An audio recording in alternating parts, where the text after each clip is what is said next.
뉴욕발 대한항공 비행기 이륙을 기다리던 기내에서 갑자기 고성과 욕설이 쏟아집니다. 1등석 좌석에 앉은 한 승객이 승무원을 향해 집요하게 소리칩니다. 이날은 2014년 12월 초였습니다. 문제의 승객은 단순한 진상 손님이 아니라 대한항공 오너 일가의 딸이었습니다. 마카다미아 견과류 한 봉지가 접시에 담겨 나오지 않았다는 이유로 그녀는 비행기를 되돌리라고 지시했습니다. 기장은 결국 활주로로 가던 비행기를 게이트로 다시 돌려 세웠습니다. 승무원장은 승객들 앞에서 무릎을 꿇고 굴욕적인 사과를 강요당했습니다. 그날 이후 이 사건은 땅콩 회항 사건으로 불리게 됩니다. 이 한 장면은 한국 사회에서 너무 익숙한 단어 하나를 떠올리게 합니다. 바로 갑질이라는 말입니다. 권력을 가진 사람이 약자를 마음껏 함부로 대하는 행동을 한국에서는 갑질이라고 부릅니다. 문제는 이게 단지 한 사람의 분노 조절 문제로 끝나지 않는다는 점입니다. 비슷한 사건이 다른 오너 일가에서도 반복해서 터져 나왔습니다. 물컵을 던지고 욕설을 퍼붓고 직원들을 사적인 하인처럼 대하는 일들입니다. 회사 회의실에서 물컵이 날아가고 골프장과 공사 현장에서 고성이 터집니다. 택배기사와 아르바이트생에게까지 폭언이 쏟아지는 장면이 나옵니다. 이런 장면이 뉴스에 나올 때마다 한국 사람들은 한숨을 쉽니다. 도대체 왜 이 나라는 갑질 뉴스가 이렇게 끝없이 나올까? 그리고 왜 그 중심에는 항상 재벌이라는 이름이 따라붙을까? 여기서 오늘의 질문이 시작됩니다. 한국은 형식상 민주공화국입니다. 선거도 하고 정권 교체도 일어납니다. 하지만 경제 지도를 펼쳐보면 또 다른 현실이 보입니다. 소수의 대기업 집단이 국가 경제의 대부분을 쥐고 있습니다. 삼성, 현대차, SK, LG, 롯데 같은 상위 몇 개 그룹의 연간 매출만 합쳐도 국내 총생산의 상당 부분을 차지합니다. 특히 상위 5그룹의 매출이 우리 경제의 거의 절반 가까이를 움직인다는 분석도 나옵니다. 반대로 말하면 나라 전체가 몇 개 가문과 그 기업 성과에 지나치게 의존한다는 뜻입니다. 이 구조가 바로 재벌 체제입니다. 그리고 이 구조 속에서 갑질은 단순한 성격 문제가 아니라 권력 구조의 부산물이 됩니다. 재벌을 이해하려면 시간을 거꾸로 돌려야 합니다. 한국전쟁 직후로 돌아가 보면 나라 전체가 잿더미였습니다. 공장도 인프라도 거의 남지 않았고 사람들은 문자 그대로 먹고 사는 것만으로도 벅찼습니다. 당시 한국의 1인당 소득은 세계 최빈국 수준에 가까웠습니다. 수출이라고 해봐야 몇십억 원 수준에 불과했습니다. 그런데 불과 몇십 년 만에 한국은 수출 대국이 됩니다. 이 급격한 도약의 이면에는 국가와 특정 기업들의 매우 밀접한 결합이 있었습니다. 정부는 몇몇 기업을 골라 세금 혜택과 싼 금리를 몰아줬습니다. 은행을 사실상 국가가 쥐고 돈이 흘러갈 방향을 정했습니다.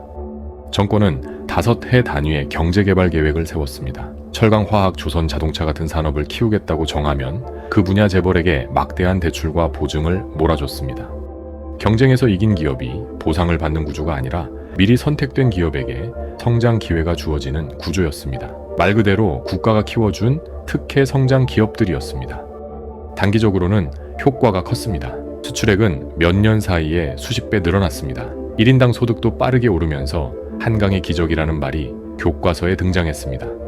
하지만 공짜 점심은 없습니다. 재벌들은 정부 보증을 믿고 무리한 차입을 거듭했습니다. 건설, 조선금융전자 등 관련 없는 사업에까지 뛰어들며 덩치를 키우는데 집착했습니다.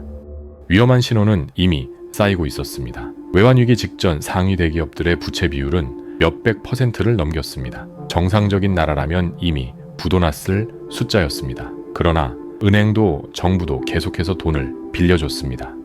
1997년 아시아 금융위기가 한국을 덮쳤을 때 그동안 숨겨졌던 부실이 한꺼번에 터져 나왔습니다. 여러 재벌 그룹이 연쇄적으로 무너져 내렸습니다.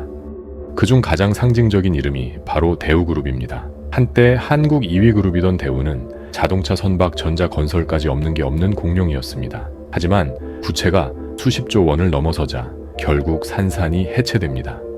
무너진 건 기업만이 아니었습니다. 수많은 협력업체와 직원지방, 도시 경제 전체가 같이 흔들렸습니다. 국가가 나서서 공적 자금을 넣고 국제기구의 도움을 요청해야 했습니다.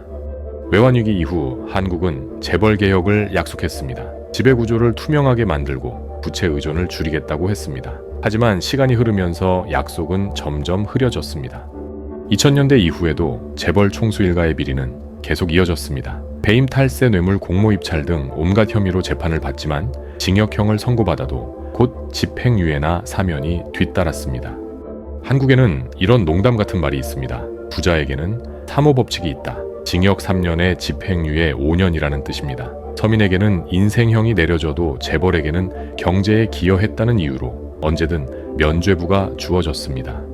이렇게 책임이 희미해지면 어떤 일이 벌어질까요? 주주와 직원과 사회 전체보다 오너 가문의 이익이 항상 우선순위가 됩니다. 그 결과가 바로 코리아 디스카운트입니다.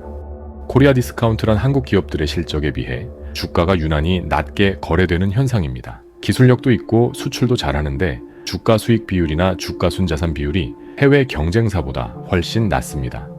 이유는 간단합니다. 돈이 안 벌려서가 아니라 누가 그 돈을 가져가는지 투자자들이 믿지 못하기 때문입니다. 복잡한 순환 출자 구조와 불투명한 내부 거래 총수 일가의 전횡이 항상 위험 요소로 남아 있습니다. 최근 몇 년 동안 재벌과 주주 사이의 갈등이 더 노골적으로 드러나고 있습니다. 대표적인 사례가 비철금속 기업인 고려아연을 둘러싼 분쟁입니다. 고려아연에서는 오너 일가와 기존 대주주 그리고 사모펀드 세력이 얽혀 경영권 다툼이 벌어졌습니다. 수조원대 유상증자 계획이 경영권 방어용이냐 회사 정상화를 위한 계획이냐를 두고 금융당국 조사와 소송이 이어졌습니다.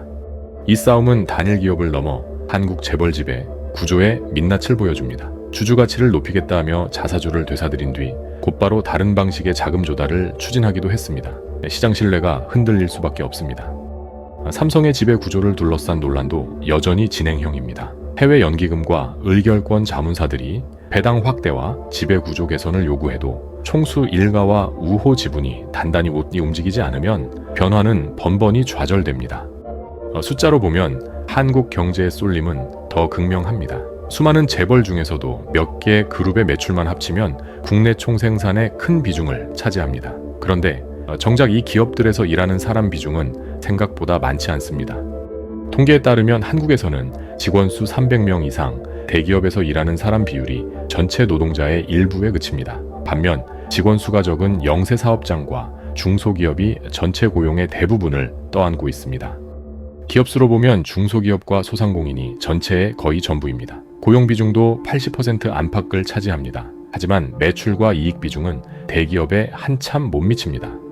이 구조는 협력업체와 자영업자들에게 강력한 압박으로 돌아옵니다. 거래를 끊기면 생존이 위태로우니 납품당화를 깎아도 기술 자료를 요구해도 쉬운 마음으로 문제를 제기하지 못합니다.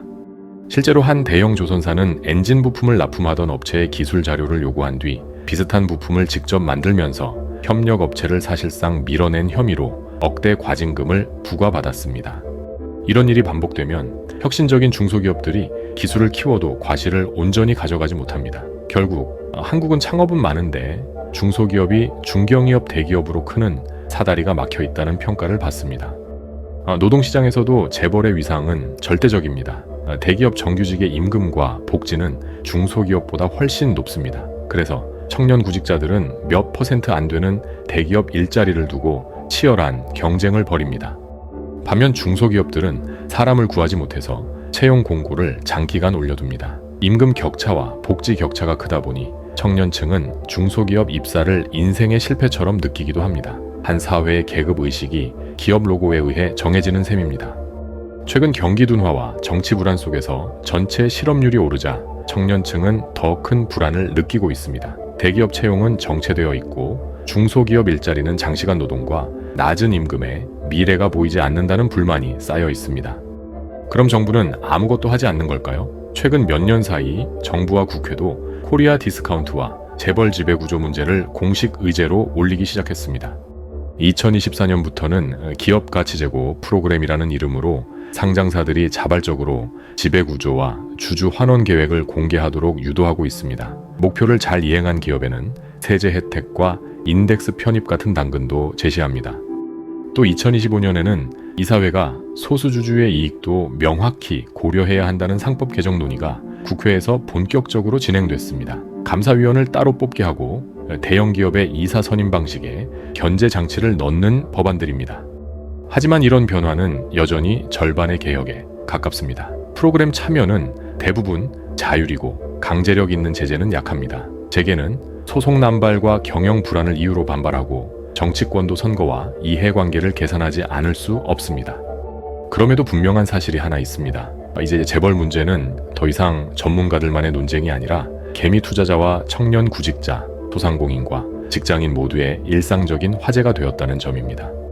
우리가 주식 계좌를 열고 국내 주식을 살까 말까 고민할 때 우리가 아이를 키우며 어떤 직장을 선택해야 할지 생각할 때마다 재벌 체제는 조용히 우리 선택의 배경을 바꾸고 있습니다. 재벌은 한국 경제 성장의 중심 엔진이었습니다. 세계 어디를 가도 보이는 한국 브랜드를 만든 주역이기도 합니다. 하지만 그 성공의 과실이 얼마나 공정하게 나눠졌는지, 그리고 그 힘이 지금도 제대로 견제받고 있는지는 다른 질문입니다. 땅콩 한 봉지를 둘러싼 한밤중의 소동은 단지 한 사람의 분노 조절 실패가 아닙니다. 권력이 위에서 아래로만 흐르는 경제 구조의 압축 파일 같은 장면입니다. 누군가는 그 구조 덕분에 큰 부와 명성을 얻었고, 누군가는 같은 구조 때문에 끝없는 야근과 저임금에 묶여 살아가고 있습니다. 한국 사회는 지금 그 구조를 그대로 둘 것인지, 아니면 더 공정한 경쟁과 투명한 지배 구조를 향해 조금씩이라도 방향을 틀 것인지 선택의 기로에 서 있습니다. 재벌을 무너뜨리자는 이야기가 아니라 재벌도 법과 시장의 같은 규칙 안에서 경쟁해야 한다는 아주 기본적인 원칙을 다시 세워야 한다는 뜻입니다.